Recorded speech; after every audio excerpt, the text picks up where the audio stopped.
अमेठी, जहां से राहुल गांधी के चाचा संजय गांधी लोकसभा चुनाव जीते, पिता राजीव गांधी चुनाव जीते, मां सोनिया गांधी चुनाव जीती, राहुल गांधी खुद 3 बार यहां से सांसद रहे। लेकिन 2019 के लोकसभा चुनाव में उन्हें मोदी सरकार में मंत्री स्मृति ईरानी ने हरा दिया। तो क्या 2024 में एक बार फिर से अमेठी की सीट पर मुकाबला जो है वो राहुल गांधी बनाम स्मृति ईरानी होगा? ये सवाल तब उठा जब एक ही दिन दोनों अमेठी में थे। स्मृति ईरानी ने राहुल गांधी को चुनौती दी। जवाब कांग्रेस के महासचिव जयराम रमेश की तरफ से आया। स्मृति जयराम रमेश के बयान से ही खुश हो गई और मांग कर दी कि कांग्रेस की सेंट्रल इलेक्शन कमेटी तुरंत राहुल को अमेठी से उम्मीदवार बनाए। The other question that's being asked is that Rahul was in Amethi. Mr. Kharge also talked about his connect with Amethi and how the people of Amethi were missing him. Do you think he should make a comeback? The Bharat Jodo Nyaya Yatra is not an electoral yatra. It's an ideological yatra. Now, this yatra is not to find out who is the candidate for Amethi, who is the candidate for Raebareli. This may agitate you, but it's not agitating the Bharat Jodo Nyaya Yatra. Political survival of Rahul Gandhi, reclaiming the legacy of your family. He will it's up to him and this Central Election Committee, the Congress President, Srimati Sonia Gandhi, leader of the Congress Parliamentary Party, they will take a collective call. I mean, obviously, yesterday when the rally was taking place, I talked to a large number of people and they all said that we made a mistake in 2019. We want Rahul Gandhi back. मुझे इस बात की खुशी है कि जयराम रमेश जी ने मेरी चुनौती को स्वीकार किया है कि राहुल गांधी बिना अखिलेश जी के, बिना मायावती जी के अमेठी का चुनाव लड़ने को तैयार हैं। मैं चाहूंगी कि जयराम रमेश ने जो प्रस्ताव मेरे उद्बोधन के बाद दिया है उसको आज ही सीईसी उनकी जारी कर दे।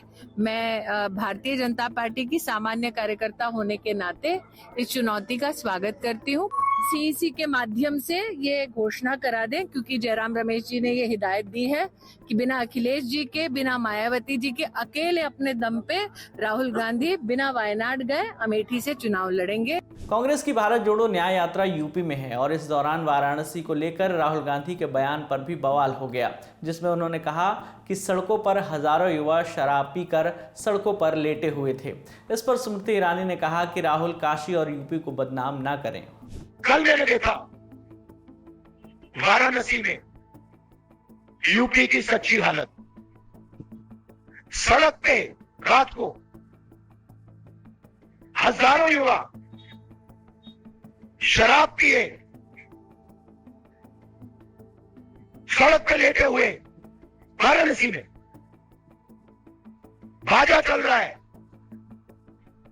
शराब पी के पूरा आपके युवा वाराणसी में नाच रहे। राहुल गांधी के मन में उत्तर प्रदेश के लिए कितना विष भरा है वो उनकी इस अभद्र टिप्पणी से व्यतीत होता है।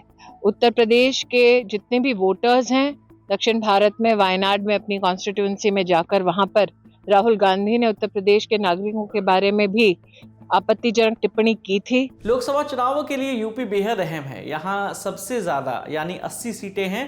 कांग्रेस पिछली बार सिर्फ रायबरेली की सीट ही जीत पाई थी और इस बार अभी तक समाजवादी पार्टी के साथ उसकी सीट शेयरिंग नहीं हो पाई है।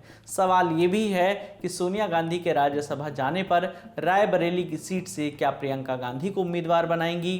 कहते हैं दिल्ली का रास्ता यूपी से होकर जाता है और इस बार के नतीजे गांधी परिवार के लिए बहुत मायने रखेंगे।